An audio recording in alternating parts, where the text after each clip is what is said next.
Welcome to Sacred Heart High School. Today we are going to start with the fourth chapter, air pressure. Okay, now we will see where you can see the air. The air is everywhere on the planet Earth. When an air makes a movement, it is called a wind. Okay. Now let's see what is pressure. The pressure is a force. When the object has a weight, it has a pressure. For example, a body has a weight.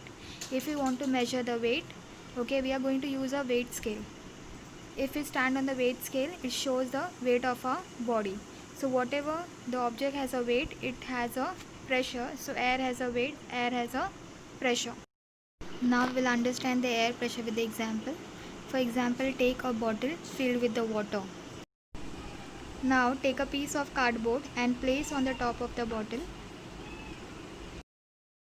Hold the cardboard from the hand and turn into upside down. Take off your hand from the cardboard. What did you see? You will see that the cardboard stick to the surface of the bottle. This is because of the air pressure. We know that air is present everywhere in the surrounding.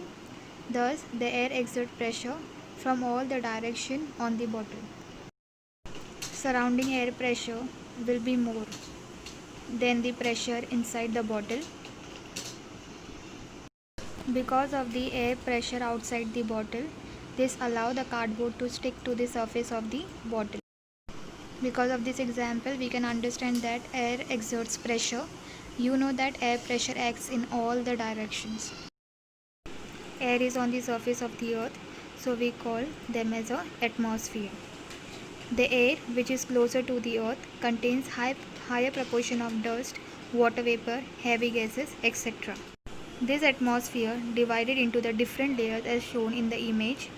The first layer, which is closer to the earth, that is troposphere, then above that stratosphere, then mesosphere, thermosphere and exosphere. This is the layer of the atmosphere. The maximum air pressure you will find on the surface of the earth. Okay, the closest layer of the atmosphere is troposphere. Okay, so atmosphere layer is also called as air pressure. As we go far away from the surface, the air pressure get decreased. As we know that air is everywhere. Okay, but air is everywhere, it is not uniform at all the places. Okay, and the air pressure is keep on changing. Okay, you will find that all the time the pressure of the air is different. It is not uniform at all the time. As we go higher and higher from the surface of the earth, the air gets thinner and thinner. So this is the reason why as we go away from the earth, the oxygen level in the air get decreases, because the air pressure becomes thinner as we go away from the earth surface.